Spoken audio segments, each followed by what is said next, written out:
Salut à vous et merci d'être toujours aussi curieux de l'actualité de nos voisins.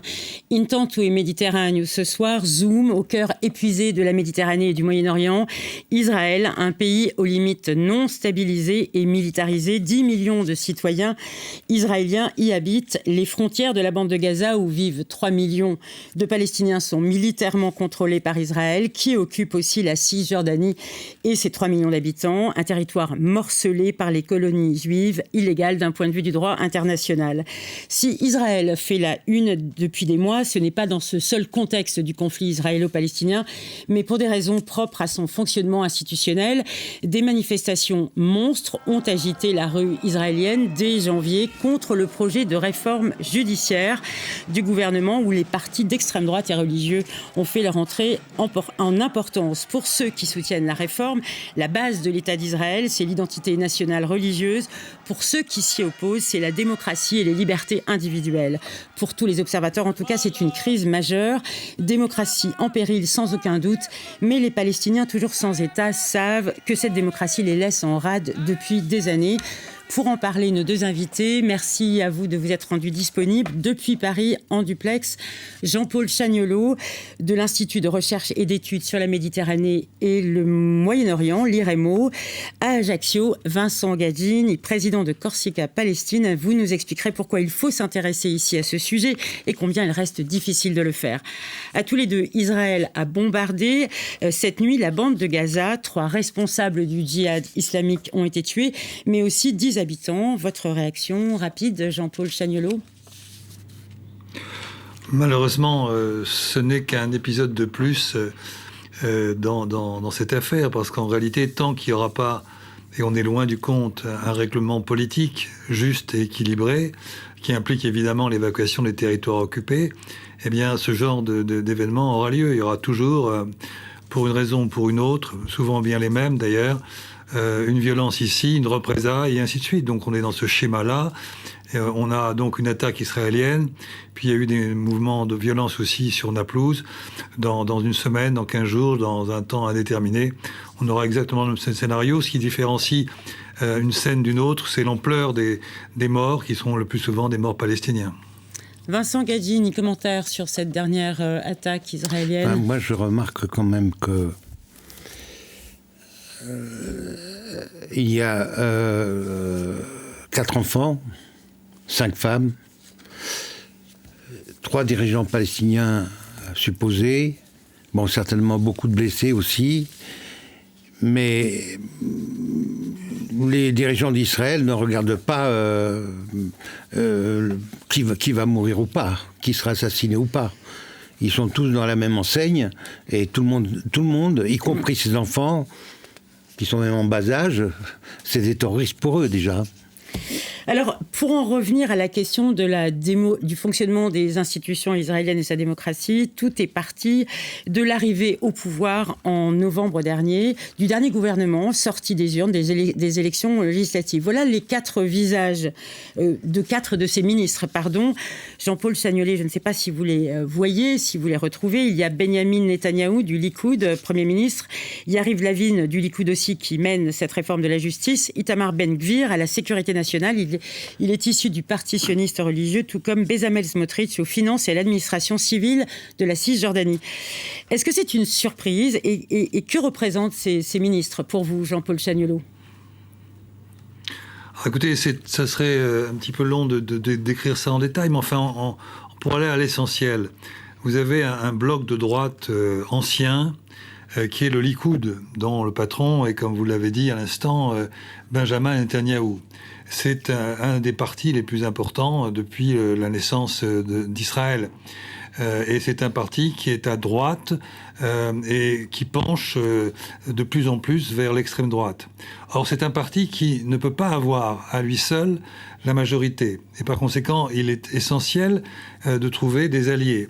Et Netanyahou a trouvé ses alliés dans un courant qui remonte à moins loin que le Likoud, mais qui est aussi très enraciné, qui est un courant d'extrême droite, avec des gens qui sont des suprémacistes juifs pour certains, des racistes pour beaucoup aussi, et Ben-Gvir et puis Smotrich en sont l'archétype tout à fait évident. Pour bien comprendre, ce courant-là, il est assez minoritaire. Il pèse que de quelques sièges à la Knesset, au Parlement. Il n'a que moins de 10% des suffrages exprimés, sauf que ces quelques sièges sont décisifs pour créer une coalition, et par conséquent, Netanyahou, clairement, s'allie avec l'extrême droite israélienne.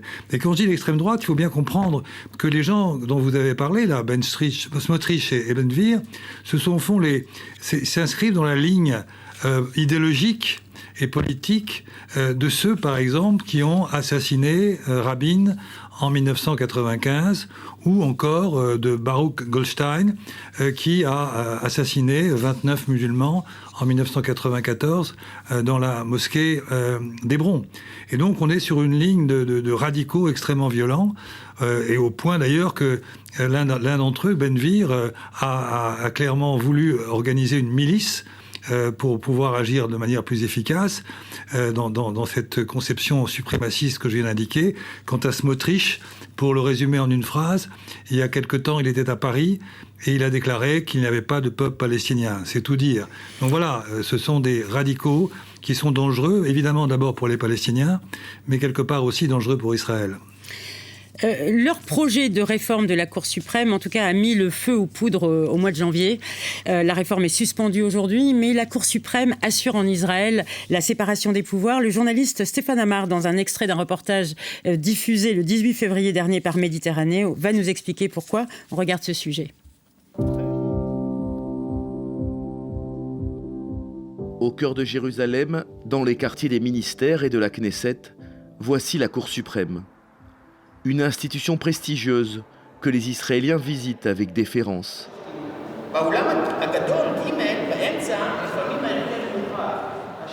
Dalia Dorner fut juge à la Cour suprême entre 1993 et 2004.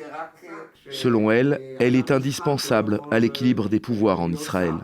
L'État d'Israël est né à l'ombre de la Shoah. C'est pour cela que dans la déclaration d'indépendance de l'État d'Israël, on ouvre les portes du pays à l'immigration juive. Tout juif dans le monde peut venir ici et recevoir la nationalité. Mais en même temps, il est écrit que l'État garantit l'égalité des droits, sans distinction de religion, de race ou de sexe. L'État est démocratique pour tous ses citoyens, mais on n'a toujours pas de constitution. En l'absence de constitution, la Cour suprême interprète les lois fondamentales et peut censurer celles votées par la Knesset.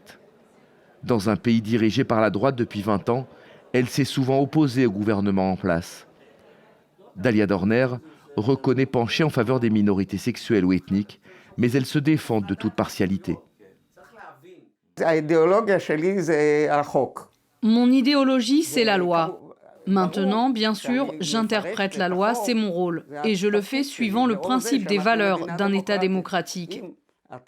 Si par exemple, un donneur d'ordre se sent proche du Likoud et attribue tous les marchés publics à un militant du Likoud au détriment de son concurrent arabe, alors bien sûr, je dirais que cela va à l'encontre du principe d'égalité. Les inquiétudes autour de la réforme de la Cour suprême résonnent au-delà des frontières d'Israël. En visite à Jérusalem fin janvier, le secrétaire d'État américain Anthony Blinken a interpellé publiquement Benjamin Netanyahou sur cette question. La relation entre nos deux pays est basée sur des intérêts communs et des valeurs communes. Cela inclut notre soutien pour tous les principes et les institutions démocratiques, ainsi que le respect des droits humains. Cela implique une administration impartiale et respectueuse des droits des minorités, de la liberté de la presse et d'une société civile robuste. Une société civile robuste, explique Anthony Blinken, secrétaire d'État américain. Mais quel est ce paradoxe ? Comment pouvez-vous nous expliquer, Jean-Paul Chagnolot, ce paradoxe de cette société israélienne qui, d'un côté, donne une majorité absolue à cette coalition et dont les projets étaient connus, et de l'autre, se manifeste contre ce projet ? Qu'est-ce qui se passe ? Qu'est-ce que ça révèle de la société israélienne ? Je crois que ça révèle d'abord que c'est une société extraordinairement fragmentée. Et le mode d'élection à la Knesset, c'est un mode d'élection à la proportionnelle. C'est-à-dire toutes les fractions de cette société fragmentée se retrouvent avec des formations politiques. Il faut simplement avoir au niveau national plus de 3,25%. Et à partir de là, le vote est dans une très grande incertitude, dans une très grande indécision, puisqu'après, il y a des coalitions entre les partis politiques. Et donc, celle qui s'est construite, elle est relativement faible, cette coalition. Je veux dire, elle a pas une majorité très, très établie, mais tout de même, elle a une majorité. Et pour ce faire, eh bien, on prend, et Netanyahou, qui est le patron de cette coalition, a été chercher, comme je le disais tout à l'heure, les gens les plus radicaux. Et en fait, mais une fois que les radicaux également donné des responsabilités très importantes. Ils ne sont pas dans des... Oui, c'est ce que je vous dis. Ouais. C'est ça. À partir de là, il est en quelque sorte prisonnier de ces gens-là, mais en même temps, il ne faut pas se raconter d'histoire. Il est assez d'accord avec la politique de ces gens d'extrême droite. Et donc, voilà. Et la société israélienne est en fait aujourd'hui très divisée. Et moi, je serais tenté de dire qu'il y a vraiment, disons, au moins deux Israël, si on résumait beaucoup. Ceux qui tiennent encore à l'état de droit, qui sont attachés à la Cour suprême, au symbole qu'elle représente. Et puis, il y a les autres qui, en fait, souhaitent aller vers quelque chose qui relèverait d'une théocratie, c'est-à-dire où, en fait, les partis religieux, car les gens dont je parlais tout à l'heure sont évidemment aussi des religieux, des idéologues nationalistes religieux, et qui veulent un Israël qui serait une forme de théocratie, et en plus, un système dans lequel il n'y aurait aucun contrôle de constitutionnalité des lois. C'est-à-dire qu'ils pourraient faire les lois qu'ils veulent, à la fois sur le plan intérieur, en Israël même, mais aussi pour développer leur politique à l'égard des territoires occupés, qui consiste en fait à mépriser complètement les droits des Palestiniens, à augmenter davantage encore les colonies un peu partout en Cisjordanie, et ainsi faire en sorte d'écraser la question palestinienne par la violence. C'est ça l'idée qui était au cœur de leur projet. Et c'est malheureusement le fait, c'est qu'ils sont en position de le faire. Alors, ces évolutions, vous venez de nous l'expliquer, viennent de loin, mais critiquer Israël reste toujours très compliqué. L'association Amnesty International a posé les mots d'apartheid sur la situation qu'Israël impose aux Palestiniens, assez loin du modèle démocratique, même si le terme ne fait pas consensus. Vincent Gaggini, votre association a invité en mars dernier Jean-Claude Samoulier, président d'Amnesty International. On l'écoute et il va nous expliquer ce travail qui a duré 4 ans. Nous avons lu et analysé les lois, les ordonnances militaires, puisqu'il y a 1800 ordonnances militaires qui régissent la vie quotidienne des Palestiniens dans les territoires palestiniens occupés. Et nous avons analysé les budgets, nous avons analysé les plans d'occupation des sols, et tous ces faits que nous avons collectés, que nous avons mis dans un rapport de 300 pages, nous les avons confrontés au droit international, et en particulier 3 conventions internationales qui permettent de définir le crime d'apartheid. Et c'est la convention de 65 contre toute forme de discrimination, c'est la convention de 73 contre l'apartheid, et c'est le traité de Rome de 1998 qui traite de la création de la Cour pénale internationale. Et donc nous en sommes arrivés à la conclusion qu'en droit international, nous étions véritablement face à une situation d'apartheid en Israël ou dans les territoires palestiniens occupés. Vincent Gaggini, vous avez fait une réunion de Corsica Palestine en invitant le président d'Amnesty International. Quel écho a eu parmi vos militants ce discours ? C'était des moments vraiment très très importants, parce que finalement le terme d'apartheid a été prononcé. Et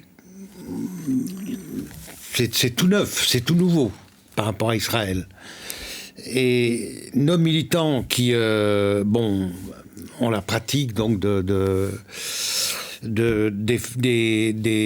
faits commis contre les Palestiniens par les Israéliens ont eu un regard, je dirais, non pas nouveau, mais plus éclairé, dans le sens où les choses ont été bien spécifiées et que Amnesty International, c'est quand même une organisation qui est reconnue de l'autorité mondiale, et donc il ne pouvait pas être remise en question.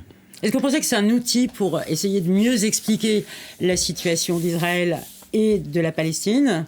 Est-ce que vous avez élargi un peu le cercle de de vos militants ou en tout cas de vos sympathisants? Bon, nous notre objectif, c'est la pédagogie. C'est-à-dire qu'il faut absolument petit à petit, qu'on aille vers une compréhension de ce conflit. Qui se passe en particulier, et c'est vrai qu'il y a 2 poids 2 mesures, que ce soit au niveau politique, institutionnel et proche, que ce soit au niveau des médias, il y a 2 poids 2 mesures, c'est évident. Bon, nous, ce qu'on veut, c'est essayer, parce que les choses sont très difficiles, de renverser la tendance pour que les choses soient plus claires et que le problème des Palestiniens soit un peu plus pris en compte. Jean-Paul Chagnollaud, vous n'êtes pas d'accord avec ce terme d'apartheid sur la situation en Israël et faite aux Palestiniens. Pourquoi ? Non, je crois... Non, je suis... Pour ce qui concerne... je fais la distinction entre Israël et les territoires occupés. En ce qui concerne les territoires occupés, c'est une évidence que nous sommes dans un système d'apartheid. Mais ça remonte à très longtemps. Les discriminations sont systématiques sur tous les plans. Je n'ai pas le temps de l'expliquer ici, mais depuis des dizaines d'années, nous sommes dans une situation de discrimination systématique. Alors aujourd'hui, on lui met un nom, apartheid, d'accord ? C'est de l'apartheid, évidemment. Mais est-ce que vous pensez que ce terme fait avancer la situation ou non ? On a vu qu'il y a une... non, bien sûr que non. Ça sert bon, je veux dire, ça permet de donner un nom, mais du coup, ça crée des polémiques. Mais moi, je pense qu'il suffirait de dire qu'il y a des crimes de guerre dans les territoires occupés. Et par rapport à la Cour pénale internationale, ça serait suffisant, je veux dire, déjà. Donc, on peut rajouter apartheid si on veut, mais ça ne mène à rien d'un point de vue juridique. Parce qu'en plus, quand on parle de crimes de guerre, il y a un crime de guerre qui est très facile à prouver. Et donc, si on voulait aller devant la Cour, et c'est le cas des Palestiniens qui essaient d'y aller, eh bien, la colonisation est un crime de guerre, au terme de la Cour pénale internationale. Donc, essayons déjà d'enclencher cette procédure judiciaire à l'égard de la CPI sur la colonisation. Personne ne peut contester qu'il y a colonisation, ce sont les Israéliens eux-mêmes qui le revendiquent. Voilà. Maintenant, à propos d'Israël, dire apartheid ou pas apartheid, ça change quoi ? D'abord, c'est beaucoup plus compliqué que ça, parce qu'il y a quand même des droits qui sont importants en Israël. Il y a des députés arabes israéliens, etc. Donc je fais la distinction, c'est tout. Quant au rapport d'Amnesty, j'aurais beaucoup de choses à en dire, parce que j'ai eu un débat avec la présidente, qui était juste avant le président actuel. Et en fait, il y a des choses qui tiennent pas la route. Et il faut surtout pas simplement accepter les conclusions de l'Amnesty International, parce que c'est une organisation bien connue. Je crois qu'il faut aller plus en détail, et en particulier s'agissant des territoires occupés, où une fois encore, je suis d'accord avec l'idée qu'il s'agit d'apartheid, sauf que quand il parle quand il parle de solution pour en finir avec l'apartheid, que dit Amnesty International ? Il dit, il faut donner les droits égaux à tous. Autrement dit, ils excluent, ils écartent tout ce qui relève du droit international et du droit à l'autodétermination. Et ça, je trouve ça tout à fait inacceptable. On arrive presque déjà à la fin de notre émission. À tous les deux, je voulais vous poser la question, est-ce que cette crise interne de la démocratie israélienne, et je mets des guillemets à interne, est-ce qu'elle peut être un moyen pour mieux comprendre ce qui se passe dans la société israélienne et du coup, pour mieux élargir la solidarité avec la question palestinienne et israélienne ? Est-ce que cette crise-là, ou au contraire, ça va bloquer davantage la chose ? Sama, vous posez la question ? Est-ce que cette crise interne de la démocratie israélienne, où on voit vraiment des dynamiques à l'œuvre, est-ce qu'elle va permettre aux opinions internationales de mieux comprendre les dynamiques à l'œuvre dans l'État d'Israël et donc de mieux comprendre aussi la solidarité nécessaire aux uns et aux autres ? J'en doute fort. Je pense que les Israéliens, dans leur immense majorité, qui combattent le projet de l'actuel gouvernement, n'ont que faire de la question palestinienne. Et il faut bien distinguer les deux. Alors qu'en fait, c'est très lié, parce que ce projet, il est évident que ce projet d'avoir en fait les mains libres à l'égard de toute référence juridique et par rapport à la Cour suprême, ça permettrait à cette coalition d'accentuer encore la colonisation, comme j'ai indiqué tout à l'heure, dans les territoires occupés. Mais de cela, beaucoup d'Israéliens qui militent dans la rue, qui font leurs manifestations, ceux-là ne sont guère intéressés par la question palestinienne. Vincent, excusez-moi Jean-Paul Chagnollaud, je vous coupe, je vais donner la parole à vraiment quelques mots à Vincent. Je ne peux pas, me dit-on, Donc, eh bien, l'émission est terminée, ça a été très rapide. Merci à tous les deux de vous être rendus disponibles pour cette émission. Merci aussi à Bertrand Pasbeck qui a assuré le montage des sujets, Julien Bonington, les infographies, Vincent Madec, la documentation. Notre prochain rendez-vous, c'est mardi 30 mai, mais tout de suite, c'est Corsicazer avec Marianne Romagne.